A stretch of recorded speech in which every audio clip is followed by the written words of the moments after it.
Good morning guys, मी Nikita. Welcome back to the day 25 out of 100. काल तुम्ही पाहिलं की मी आजीला घेऊन कुठे गेले होते आणि आता राहिलेली मज्जा मी तुम्हाला दाखवणार बोलले होते. तर येस, आता आम्ही निघालेलो आहोत गिरगाव चौपाटीला जाण्यासाठी आणि अक्षय आम्हाला डायरेक्ट लोकेशनवरती येऊनच भेटणार होता. इकडे आमची नुर्वी फार खुश होती कारण फिरायला तिला खूप आवडतं, पण कधी कधी ती लवकर बोर सुद्धा होऊन जाते. आणि इकडे आजी बसलेली आहे. मग आम्ही सगळ्यांनी ऑर्डर दिली. आजीसाठी मसाला डोसा ऑर्डर केला होता. अक्षयचा इकडे फॅन मुवमेंट चालू होता. त्याचे काही फॅन्स आम्हाला इकडे भेटले होते, सो तो त्यांना भेटला.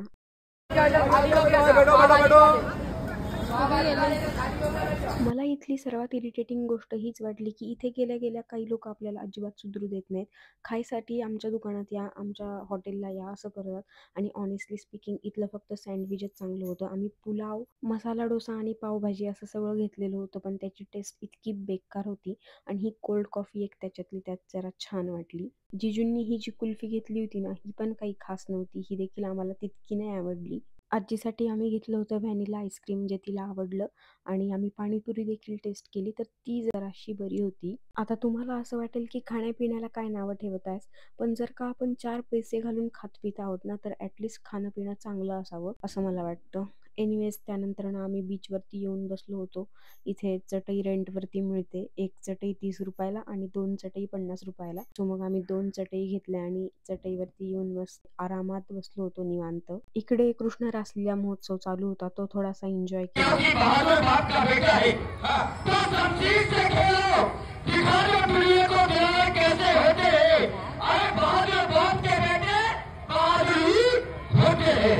जाओ, मैं तो ये कहा कि जाना चाहिए और अपनी बुद्धि। बापरे, किती मजबूत बांधकाम. कसं आहे बांधकाम?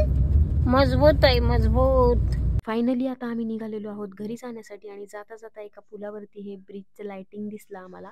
आम्हाला हे पाहून फार छान वाटलं आणि मला ते कॅप्चर करायचा मोह आवरला नाही. आणि त्याचबरोबर त्याची ही बॅक साईडची बिल्डिंग ही खूप सुंदर दिसत होती. अक्षय तर ड्रायव्हिंग करून करूनच परेशान झालेला असणार आहे 100%. तुम्हालाही आमचे पुढे थकलेले चेहरे दिसतील. तुम्हाला माझा व्हिडिओ कसा वाटला हे कमेंट करून नक्की सांगा. आणि इन्स्टा फेसबुकवरती पाहत असाल तर फॉलो करा. आणि जर यूट्यूबला पाहत असाल तर सबस्क्राईब करायला विसरू नका. Thank you so much. आणि हा बघा माझा थकलेला चेहरा, खूप दमून गेलेले होते मी.